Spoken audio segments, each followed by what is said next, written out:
revaluation of assets and liabilities when there is change in profit sharing ratio of existing partners। देखो, हम revaluation पढ़ने जा रहे हैं एसेट एंड लाइबिलिटी का जब पार्टनर के बीच में रेशियो चेंज होता है। ये जो टॉपिक है रीवैल्यूएशन, यह आपका इस चैप्टर में भी है, एडमिशन में भी है, रिटायरमेंट एंड डेथ में भी है। हमने लास्ट सेशन में जो पढ़ा था accounting treatment for reserve accumulated profit and losses, वो भी इस चैप्टर में भी है, एडमिशन में भी है और रिटायरमेंट एंड डेथ में भी है। यानी ये कुछ कॉमन टॉपिक्स हैं और इनका ट्रीटमेंट जो इस चैप्टर में हो रहा है वही आगे के चैप्टर में भी होगा। इनका ट्रीटमेंट चेंज नहीं होगा, तो इसको आप ध्यान से समझ लीजिएगा। आप रिज़र्व के ट्रीटमेंट को भी ध्यान से समझ लीजिएगा, आप रिवैल्यूएशन को भी ध्यान से समझ लीजिएगा। क्या बोलता है? Assets and liabilities of a firm must also be revalued at the time of change in profit sharing ratio of existing partner. The reason is that the realisable और actual value of assets and liabilities may be different from those shown in the balance sheet. It is possible that with the passage of time, some of assets might have appreciated in value, while the value of certain other assets might have decreased, and no record has been made of such changes in the books of account. क्या बोलता है भाई? हम जानते हैं कि जिस value पे हम एसेट्स या लाइबिलिटीज़ को अपने बैलेंस शीट में दिखाते हैं उसको कहा जाता है बुक वैल्यू। लेकिन जो मार्केट में जो वैल्यू परसिस्ट कर रहा है वो कहलाता है मार्केट वैल्यू। और दोनों ही अलग अलग हो सकते हैं। हो सकता है मैंने बैलेंस शीट में अपना मशीन 1 लाख का दिखाया हो जबकि मार्केट में उसका दाम 80,000 ही हो, या मार्केट में उसका दाम 1,20,000 हो।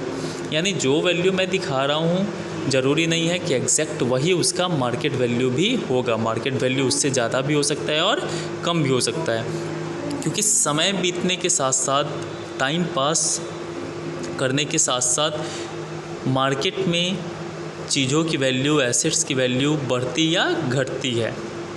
तो जिस दिन रेशियो चेंज हो रहा है ना, उस दिन हमको उस एसेट या लाइबिलिटी का रीवैल्यूएशन करना पड़ता है, उसको खींच के लाना पड़ता है बुक वैल्यू से कहाँ, मार्केट वैल्यू पे। यानी अगर 1 लाख का दिख रहा है बुक वैल्यू यानी बैलेंस शीट में, जबकि मार्केट में 1,20,000 का है, तो अब रेशियो जिस दिन बदल रहा है उस दिन हम उसको बैलेंस शीट में मार्केट वैल्यू पे दिखाएंगे। कितने पे दिखाएंगे? 1,20,000 पे। ठीक है। यानी जब जब रेशियो चेंज होगा या रिकन्स्टिट्यूशन होगा, सिंपली जब जब रिकन्स्टिट्यूशन होगा तब तक हमको रीवैल्यूएशन करना पड़ेगा एसेट एंड लाइबिलिटी का। अब क्वेश्चन उठता है कि क्यों रीवैल्यूएशन करना पड़ेगा? रीज़न है, आज के बाद रेशियो चेंज हो जाएगा। रेशियो चेंज होने के कारण किसी पार्टनर को होगा गेन और कोई पार्टनर करेगा सेक्रीफाइस। तो अगर आज मैंने रीवैल्यूएशन नहीं किया ना, यानी आज अगर मेरे को उस एसेट पे प्रॉफिट हो रहा है या उस एसेट पे लॉस हो रहा है, तो अगर उस प्रॉफिट या लॉस को मैंने अगर आज रिकॉग्नाइज़ नहीं किया, आज लोगों के बीच में उसका एडजस्टमेंट नहीं किया, जिस दिन रेशियो चेंज हो रहा है अगर उस दिन एडजस्टमेंट नहीं किया या उस दिन मैंने डिस्ट्रीब्यूशन नहीं किया, तो आज के बाद तो रेशियो ही बदल जाएगा। तो फ्यूचर में जब भी डिस्ट्रीब्यूशन या एडजस्टमेंट होगा वो तो नए रेशियो में होगा ना। तो नए रेशियो में अगर आप कीजिएगा एडजस्टमेंट या डिस्ट्रीब्यूशन, तो किसी पार्टनर को तो गेन होने लग जाएगा, ज़्यादा फ़ायदा हो जाएगा, और किसी को लॉस। तो इसी पर्पस के लिए जिस दिन रेशियो चेंज होता है, पार्टनर उस दिन के पीछे के सारे चीज़ों का सेटलमेंट कर लेना चाहता है कि भाई आज के पहले मेरा रेशियो ये था, यानी 3:1 था। आज के पहले का एसेट, लाइबिलिटी या प्रॉफिट या लॉस इतना है, वो तो इसी रेशियो में बटेगा। जिस रेशियो में हम कमाए हैं उसी रेशियो में बांट लेंगे।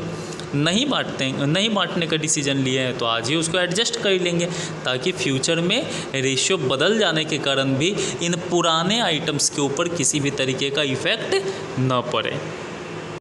अब जो अकाउंटिंग ट्रीटमेंट होता है रिवैल्यूएशन का, वो बोलता है कि उसके इफ़ेक्ट को हम 2 डिफरेंट वे में ले सकते हैं। पहला, when revised value are to be recorded in the books, and B, when revised values are not to be recorded in the books। अब इसका मतलब क्या है? भैया जो नया दाम है, जो मार्केट वैल्यू है, अगर उसे हम बुक्स यानी बैलेंस शीट में दिखाएंगे तो, यानी पार्टनर डिसाइड करते हैं कि बैलेंस शीट में आप नया वाला दाम दिखाएंगे, मार्केट वैल्यू दिखाएंगे, या फिर बी नंबर पार्टनर डिसाइड करते हैं कि जो भी एडजस्टमेंट होता है एडजस्टमेंट करके छोड़ दो, नए दाम को हम अभी भी बैलेंस शीट में नहीं दिखाएंगे, यानी बैलेंस शीट में मेरा जो बुक वैल्यू था उसी को कंटिन्यू करेंगे आगे के बैलेंस शीट में भी।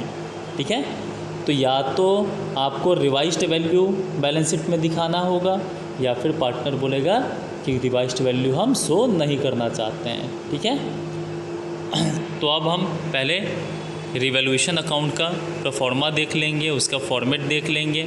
एक बात ध्यान रखो, रिवैल्यूएशन अकाउंट जो है इसको पीएल एडजस्टमेंट अकाउंट के नाम से भी जानते हैं। ये कुछ नहीं है, मैंने पहले ही बोल दिया है कि हम लोग बिज़नेस में प्रॉफिट एंड लॉस अकाउंट बनाते हैं, तो change in profit sharing ratio के केस में, एडमिशन के केस में, रिटायरमेंट डेथ के केस में हम उसकी जगह क्या खोलते हैं, रिवैल्यूएशन अकाउंट। तो पीएल की जगह ही तो एक तरीके से रिवैल्यूएशन अकाउंट यहाँ खोल रहे हैं ना हम लोग।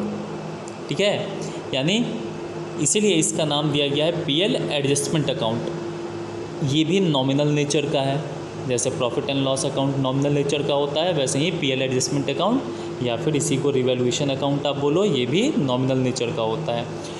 क्यों नॉमिनल नेचर का होता है, आप जैसे ही आप अभी फॉर्मेट देखिएगा आपको समझ में आ जाएगा। क्योंकि नॉमिनल अकाउंट में क्या नोट करते हैं हम लोग, या तो इनकम या तो खर्चा, यानी इनकम या खर्च, प्रॉफिट या लॉसेस को ही तो नोट करते हैं ना नॉमिनल अकाउंट में, तो यहाँ भी वही किया जाता है।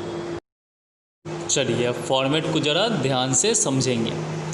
याद करो, प्रॉफिट एंड लॉस अकाउंट के क्रेडिट साइड क्या होता है जी, इनकम यानी प्रॉफिट, और डेबिट साइड खर्च यानी लॉस। तो यहाँ भी सेम चीज़ है, यहाँ भी क्रेडिट साइड प्रॉफिट को नोट किया जाएगा, यानी ऐसे चीज़ जिससे हमको प्रॉफिट हो रहा है उसको क्रेडिट साइड नोट करेंगे, और ऐसे ट्रांजैक्शंस जिसके चलते हमको लॉस हो रहा है उसको हम डेबिट साइड नोट करेंगे। अब यहाँ एकदम मैं लेमन के भाषा में आपको समझाऊंगा ताकि आपको लंबे समय तक याद रहे। ध्यान रखना है, प्रॉफिट अगर हमें होगा तो प्रॉफिट होने पे हमें खुशी मिलेगी या दुख होगा, खुशी मिलेगी। ठीक है, तो आपको पहले पहचानना है कि प्रॉफिट हो रहा है या लॉस हो रहा है। अब मैं तुमसे पूछता हूँ, तुमने कोई लैंड ख़रीदा था, you have purchased a piece of land for ₹1 lakh, और उसका मार्केट वैल्यू आज बढ़ के 1,50,000 हो गया। भाई तुमको खुशी होगा या दुख होगा? ऑफ कोर्स खुशी होगी, यानी प्रॉफिट हुआ है। 1 लाख में ख़रीदा था और दाम बढ़ के आज उसका कितना हो गया है, 1,50,000, यानी अब मैं बेचूंगा तो मिलेगा कितना, 1,50,000। तो अगर मेरे एसेट का वैल्यू बढ़ता है तो मुझे प्रॉफिट होगा, खुशी होगी, और उसको मैं क्या करूँगा, रिवैल्यूएशन में क्रेडिट साइड डालूँगा। इसी का अपोजिट, मेरे एसेट का दाम घट जाता है, 1 लाख का ख़रीदे थे और दाम उसका 80,000 ही बचा, तो मुझे दुख होगा यानी लॉस होगा, तो उसे मैं डेबिट साइड डालूँगा। तो तुम देख लो, increase in value of asset profit होता है तो क्रेडिट साइड नोट डाला हुआ है, जबकि decrease in value of asset loss होता है तो इसको डेबिट साइड डिनोट किया गया है। इसी का उल्टा लाइबिलिटी पे आ जाओ, तुम्हारे सिर पे जो लाइबिलिटी है अगर वो कम हो जाए, घट जाए, तुम्हारा कर्जा घट जाए तो तुमको खुशी होगा या दुख होगा, तुमको अच्छा लगेगा या बुरा लगेगा? ऑफ कोर्स खुशी होगा, अच्छा लगेगा, मेरा कर्ज उतर रहा है, मेरा कर्ज कम हो रहा है तो अच्छी बात है, अच्छा लगेगा। ठीक है यानी प्रॉफिट हो रहा है तो अगर लाइबिलिटी डिक्रीज़ करेगा मेरा तो प्रॉफिट होगा, प्रॉफिट होगा तो हम क्रेडिट साइड उसको नोट करेंगे। जबकि इसी का उल्टा, मेरा लाइबिलिटी बढ़ रहा है, बढ़ गया मेरा लाइबिलिटी, मेरे सिर पे कर्ज और बढ़ गया, तो ये तो लॉस हो रहा है ना, दुख की बात है ना, क्योंकि पैसा का आउटफ्लो मेरे पास से ज़्यादा होगा, तो इसको हम डेबिट साइड नोट करेंगे। अब एक एग्जांपल ले लो अनरिकॉर्डेड एसेट के लिए। मैं अनरिकॉर्डेड एसेट का मतलब सबसे पहला, जिसको हमने बैलेंस शीट में रिकॉर्ड ही नहीं किया, बैलेंस शीट में डाला ही नहीं है, वो एसेट तो मेरे पास है लेकिन बुक्स ऑफ अकाउंट में दिखाई नहीं दे रहा है। वो फिज़िकली तो है लेकिन ऑन पेपर कहीं भी दिखाई नहीं दे रहा है। जैसे कि एज्यूम कर लो कि तुम घर पे बैठे हुए थे, अपना पढ़ाई कर रहे थे, कोई रिलेटिव्स आ गए थे रिलेटिव जाते समय तुमको पैसा दे के गए, एज्यूम कर लो 500 रुपया। तुम एग्ज़ाम का तैयारी कर रहे थे, अकाउंट्स का एग्ज़ाम होने वाला था, तुमने पैसा लिया। तुम इतना सीरियस थे उस समय पढ़ाई करने के लिए कि तुमने पैसा लिया और बुक में ही डीके गोयल के अंदर ही तुमने क्या किया, उस 500 रुपये को कहीं रख दिया। पढ़ाई चल रहा था, एग्ज़ाम चल रहा था, हम प्रेशर में थे, भूल गए कि पैसा भी हमको मिला है। 1 साल बाद जब एग्ज़ाम पास कर लिए, मतलब 1 साल क्या 2-4-6 महीने बाद जब एग्ज़ाम पास कर लिए, रिज़ल्ट आ गया, तो जूनियर लोग आ गए हमसे बुक लेने। हम उसको बेचने जा रहे थे या देने जा रहे थे। अब क्या हुआ कि देने से पहले आदत होता है, बुक अगर मैं बेच रहा हूँ या दे रहा हूँ तो आदत होता है कि एक बार उसके सारे पन्ने को उलट के आदमी देख लेता है। मैं उसको उलट के देख रहा था, एक बैग दिखा कि अरे 500 का नोट है इसमें। ये बताओ उस समय तुमको खुशी हुआ होगा या दुख हुआ होगा? खुशी हुआ होगा ना, यानी प्रॉफिट है। अनरिकॉर्डेड एसेट जो मेरे नज़र में था ही नहीं, हम तो भूल गए थे उसको कि कहीं है भी वो एसेट, और एक बैग अगर मिल जाता है तो खुशी होता है, यानी प्रॉफिट होता है। तो अनरिकॉर्डेड एसेट मतलब ज़ीरो वैल्यू, पता ही नहीं है कि है भी, यानी उसका वैल्यू ज़ीरो है। और जैसे ही दिखेगा तो भाई उसका कुछ तो वैल्यू होगा ना। 500 का नोट दिखा तो 500 रुपया उसका वैल्यू है। कोई बेंच मेरा किसी के यहाँ दे दिए थे, या कोई एसेट ही कोई चीज़ हम किसी दोस्त को दे दिए थे, भूल गए थे कि दिए हुए हैं। जिस दिन वो दोस्त पहुँचाएगा हमको याद आ गया, अरे ये तो मेरा सामान है, तो उसका कुछ उस सामान का तो वैल्यू रहा होगा ना। तो अगर भुलाया हुआ, गुम हुआ सामान अगर हमको मिल जाता है, यानी अनरिकॉर्डेड एसेट जो है उसको हम रिकॉर्ड करते हैं तो प्रॉफिट होता है। ऐसा ही उल्टा अनरिकॉर्डेड लायबिलिटी, हम किसी दुकानदार से सामान खरीद के लाए थे उधार में और भूल गए कि हम उधार में लाए थे। 1 साल बाद हम तो खुश थे, हमको पता था कि कोई कर्ज मेरे सिर पे है ही नहीं, याद ही नहीं था हमको। एज्यूम कर लो 2-4-6 महीने 1 साल बाद दुकानदार तुमको टोक देता है कि जी तुम्हारा 2000 रुपया बाकी है मेरे यहाँ। उस समय कैसा लगेगा? थोड़ा एक झटका लगेगा ना, ओहो ये तो भूल गए थे हम। तो हम क्या करेंगे, जब भी लायबिलिटी अनरिकॉर्डेड रह जाएगा, तो एक बैग सिर पे लायबिलिटी आ रहा है, बढ़ जा रहा है ना, तो वो लॉस है। तो unrecorded asset debit side, वेरेज unrecorded asset credit side क्योंकि प्रॉफिट है, वेरेज अनरिकॉर्डेड लायबिलिटी डेबिट साइड क्योंकि लॉस है। तो क्या क्या देखा आपने? क्रेडिट साइड कब कब प्रॉफिट होता है, एसेट का दाम बढ़ जाए तो, लायबिलिटी का वैल्यू डिक्रीज़ हो जाए तो, और अनरिकॉर्डेड एसेट अगर मिले तो। और इसी का जस्ट उल्टा लॉस के लिए है, तो डेबिट साइड डालेंगे। फॉर एग्जांपल एसेट का वैल्यू घटे तो, लायबिलिटी का वैल्यू बढ़े तो, और अनरिकॉर्डेड लायबिलिटी मिल जाए तो। इसके बाद हम लोग क्या करते हैं, बैलेंसिंग फिगर निकालते हैं। बैलेंसिंग फिगर अगर डेबिट साइड में बैलेंस शीट ही आता है तो वो प्रॉफिट है मेरे लिए, तो प्रॉफिट ऑन रिवैल्यूएशन हो जाएगा। क्रेडिट साइड में अगर आएगा तो लॉस है मेरे लिए, वो लॉस ऑन रिवैल्यूएशन हो जाएगा। यहाँ जो भी बातें चल रही हैं वो किस एसेट या लायबिलिटी की बात चल रही है? पुराने एसेट या पुराने लायबिलिटीज़ की। तो इस पुराने एसेट या पुराने लायबिलिटीज़ पे जो नेट प्रॉफिट या नेट लॉस आया, उसको पार्टनर किस रेशियो में बांटेगा? पुराने चीज़, पुराने पार्टनर पुराने रेशियो में डिस्ट्रीब्यूट करते हैं। तो ओल्ड रेशियो में यहाँ उस रिवैल्यूएशन के प्रॉफिट या लॉस को डिस्ट्रीब्यूट कर दिया जाएगा। आइए तो अब हम इलस्ट्रेशन के थ्रू इसको समझते हैं। ये जो इलस्ट्रेशन लिया गया है वो रिवैल्यूएशन के केस के लिए कौन सा है? जब रिवाइज्ड वैल्यू हमको नए बैलेंस शीट में दिखाना है, यानी जब नए दाम को नए बैलेंस शीट में हम दिखाएंगे, रिकॉर्ड करेंगे। क्या है question? Ashok, Bhim and Chetan were partners in a firm sharing profit in the ratio of 3:1. The balance sheet as at 31st March 2015 was as follow. Balance sheet में क्रेडिटर दिख रहा है, bills payable, GR, capital, asset side में land, building, plant, stock, debtors. तो ये जो balance sheet के अंदर दिख रहा है वो कौन सा वैल्यू होगा? बुक वैल्यू या मार्केट वैल्यू? बुक वैल्यू, क्योंकि वो मेरे बुक्स ऑफ अकाउंट में दिख रहा है। मार्केट वैल्यू कहाँ दिखेगा? बाहर। तो पहले ही ध्यान रखना है कि पहले हम रिवैल्यूएशन अकाउंट खोलेंगे ताकि प्रॉफिट या लॉस निकल जाए, फिर कैपिटल अकाउंट बनाएंगे, उस प्रॉफिट एंड लॉस को कैपिटल अकाउंट में डालेंगे, फिर बैलेंस शीट बनाएंगे। नीचे पढ़िए, Ashok, Bhim and Chetan decided to share the future profit equally. भाई पहले रेशियो था 3:1, अब रेशियो कितना हो गया? 1:1:1। तो गेनिंग सेक्रीफाइसिंग रेशियो निकाल लोगे, क्योंकि रेशियो चेंज होने के कारण कोई पार्टनर गेन करता है और किसी को होता है लॉस यानी सेक्रीफाइस। तो इस रेशियो के चेंज होने के पर्पस के लिए किस किस बात पे पार्टनर एग्री किए, यानी रेशियो चेंज हो रहा है तो कुछ पार्टनर आपस में एग्री करते हैं, एग्रीमेंट करते हैं। पहला, goodwill of the firm be valued at 3 lakh. ये पुराना गुडविल है या नया गुडविल है? ये वैल्यू किया गया है इस पर्पस के लिए, यानी ये नया गुडविल है। दूसरा, लैंड भी रिवैल्यूड एट ₹1,60,000 एंड बिल्डिंग भी डेप्रिसिएटेड बाय 6%। अब देख लो, लैंड का नया दाम कितना दिया, 1,60,000, जबकि पहले कितना था, 1 लाख। तो प्रॉफिट हुआ या लॉस? प्रॉफिट हो गया, क्योंकि रेट बढ़ गया। तो इसको रिवैल्यूएशन में क्या करेंगे, क्रेडिट साइड डालेंगे। बिल्डिंग भी डेप्रिसिएटेड बाय 6%, बिल्डिंग का दाम घट रहा है 6%, तो 1 लाख का 6% 6,000 का लॉस हो गया, रिवैल्यूएशन में डेबिट साइड डालेंगे। Creditors of 12,000 were not likely to be claimed and hence be written off. Creditor लग रहा है 12,000 का क्रेडिटर अब हमको नहीं चुकाना होगा, यानी फ़ायदा हो गया, कर्जा 12,000 कम हो गया ना मेरे सिर पे। तो क्रेडिटर 1 लाख का है, जिसमें से 12,000 अब हम नहीं चुकाएंगे। तो नया क्रेडिटर 80,000 का रहा ना, तो क्रेडिटर घट गया, तो ये लायबिलिटी डिक्रीज़ करने से क्या होगा, हमें प्रॉफिट होगा, क्रेडिट साइड डालेंगे। इसने बोला prepare revaluation account, capital account and balance sheet of reconstituted firm. याद करवा दूँ, नए गुडविल को क्या करते हैं, एडजस्ट करते हैं। हमेशा नए गुडविल के लिए एडजस्टमेंट एंट्री मारेंगे। और एडजस्टमेंट एंट्री क्या होगा, gaining partner capital account debit to sacrificing partner capital account, gaining and sacrificing ratio में।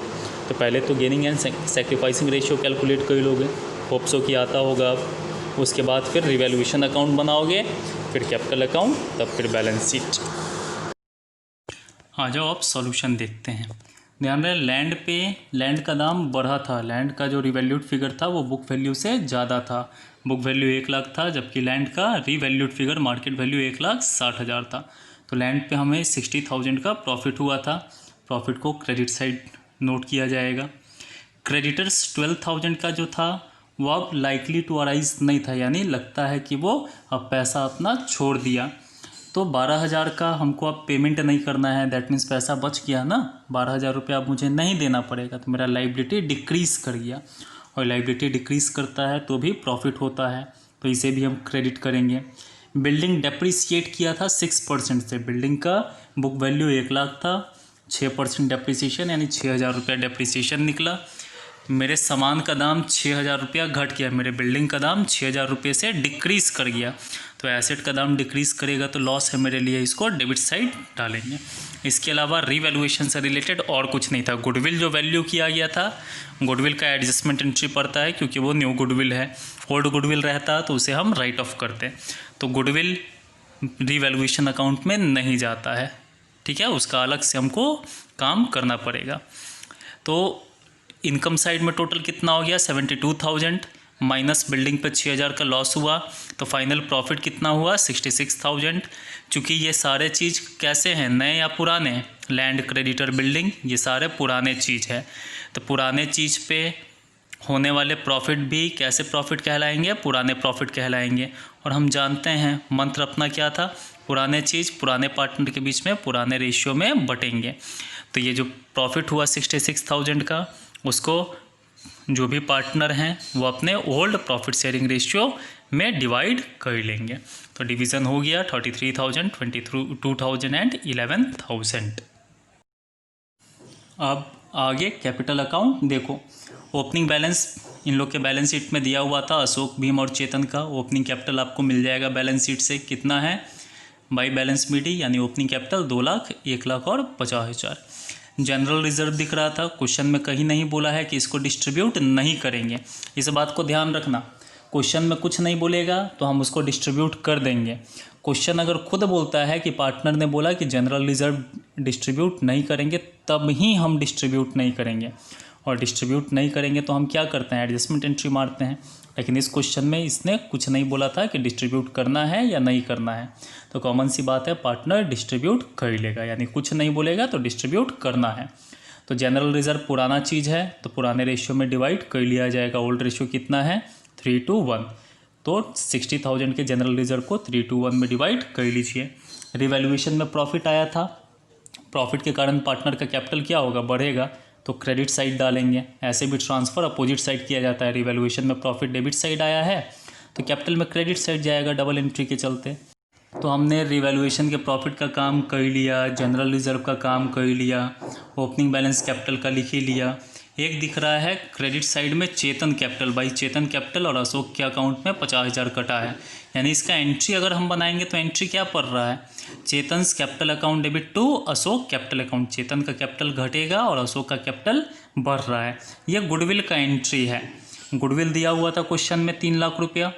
गेनिंग रेशियो सेक्रीफाइसिंग रेशियो आप निकालोगे तो आपको पता चलेगा कि चेतन जो है गेनिंग पार्टनर है और अशोक सेक्रीफाइसिंग पार्टनर है। तो चेतन गुडविल का पैसा देगा किसको, अशोक को, तो एंट्री पड़ेगा gaining partner capital account debit to sacrificing partner capital account. और गेनिंग या सेक्रीफाइसिंग रेशियो आप निकालोगे तो 1/6 आएगा। तो एंट्री पड़ेगा चेतन कैपिटल अकाउंट डेबिट यानी gaining partner capital account debit to Ashok capital account यानी sacrificing partner capital account. 3 lakh का 1/6 चेतन देगा किसको, अशोक को। तो 3 लाख गुडविल था, उसका 1/6 निकालोगे तो 50,000 हो जाएगा। ध्यान रहे चेतन कैपिटल अकाउंट डेबिट, तो चेतन के कैपिटल अकाउंट में भी डेबिट जाएगा टू अशोक कैपिटल अकाउंट और अशोक के कैपिटल में क्रेडिट आएगा।